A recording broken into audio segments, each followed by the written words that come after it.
Após uma ligação de Putin, o governo sinaliza a viagem de Lula à Rússia no mês de maio. A conversa entre os dois chefes de Estado foi confirmada pela Secretaria de Comunicação da Presidência da República. Segundo a nota oficial divulgada, o presidente Lula foi convidado por Vladimir Putin para visitar a Rússia em maio. Na ocasião, estarão ocorrendo celebrações dos 80 anos da vitória na Segunda Guerra Mundial, quando as tropas aliadas tomaram Berlim e os representantes do regime nazista assinaram a rendição. Todos os anos, a Rússia celebra a data com paradas militares nas principais cidades. Segundo a nota do Palácio do Planalto, o presidente brasileiro indicou a intenção de comparecer às festividades em Moscou. O comunicado do governo ainda informou que Lula e Putin trataram sobre outros temas da agenda global e bilateral, entre elas a guerra com a Ucrânia. Conforme a nota oficial da Presidência da República, Lula expressou sua preocupação com o cenário internacional e reafirmou o compromisso do Brasil com a promoção da paz. Na última semana, o presidente da Ucrânia, Volodymyr Zelensky, diz que o trem do Brasil já passou na tentativa de mediar negociações de paz entre o seu país e a Rússia.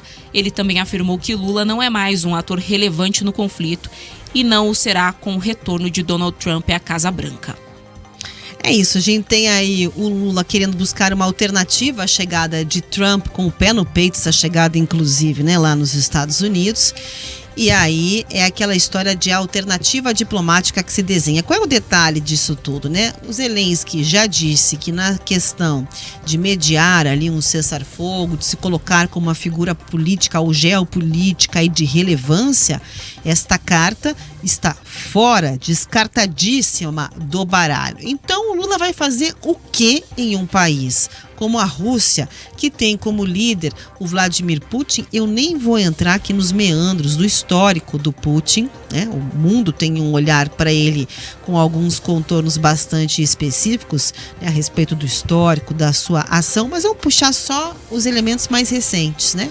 É um governo que invadiu a Ucrânia, anexou territórios, declarou guerra, as pessoas estão morrendo, esse conflito não chega ao fim e você, como presidente de uma nação, fala assim, não, peraí, recebi uma ligação, acho que eu vou lá visitar para buscar fazer acordos, convênios, uma alternativa global, inclusive com uma crise interna dentro do país, na área econômica e outras prioridades.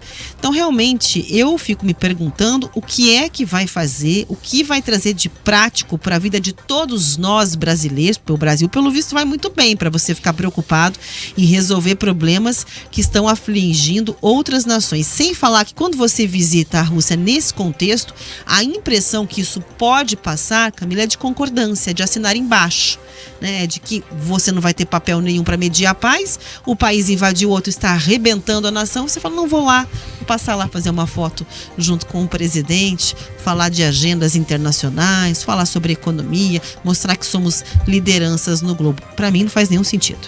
A gente viu isso já no passado, né? A desistência, inclusive, do então presidente Bolsonaro de ir à Rússia, justamente por conta dessa avaliação que a Rafaela Moron acabou de fazer, né? Existe esse risco de uma concordância. O Lula, ele já é visto internacionalmente como alguém que, se não concorda, pelo menos faz ali uma meia-culpa, né? E passa um pano, vamos dizer assim, para o Putin. Então existe já uma certa estranheza da comunidade internacional em relação a essa posição do Brasil com a guerra da Ucrânia. A gente tem um posicionamento também mais recente do próprio Donald Trump falando aí sobre essa questão da guerra, dando um prazo de 100 dias, né, para que um enviado especial da Casa Branca acabe com essa guerra na Ucrânia.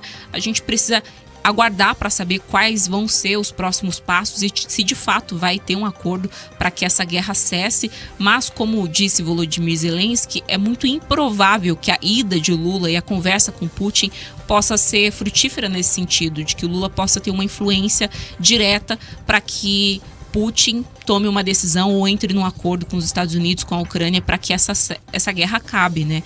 Então é importante entender quais são essas outras agendas e por que, nesse momento, Lula tem de ir até a Rússia para conversar pessoalmente com Putin. Talvez seja um indicativo de que os BRICS estejam fortalecidos, mas o governo não deixou isso muito claro, né? E essa falha na comunicação, Rafa, e nas escolhas, inclusive, né? Como, por exemplo, nesse caso da agenda, é que causam todas essas crises no governo. Hoje eu vi uma análise que falava justamente isso, que o governo não é que ao ver uma casca de banana pisa na casca de banana, ele joga a casca de banana na própria frente para então pisar e escorregar nessa casca de banana. A gente acabou de citar que o Congresso segue em recesso, o Judiciário está em recesso, ou seja, em tese você tem um clima de paz em Brasília. Ali a tensão que existe na Praça dos Três Poderes está amenizada, porque está todo mundo ainda voltando aos trabalhos. E ainda assim o governo, dia após dia, cria as próprias crises. O ideal seria não gerar notícia, Rafa. O que o Sidônio Palmeira deveria estar preocupado agora era em fazer com que o governo não criasse notícias que possam ser revertidas negativamente para si. E não é o que a gente está vendo de fato acontecer. Então, vamos aguardar a agenda detalhada, qual vai ser toda a agenda, as programações, as pautas que vão ser discutidas, para ver se o governo vai conseguir, com a sua comunicação, mostrar para a população brasileira que esse encontro, essa viagem faz sentido nesse momento.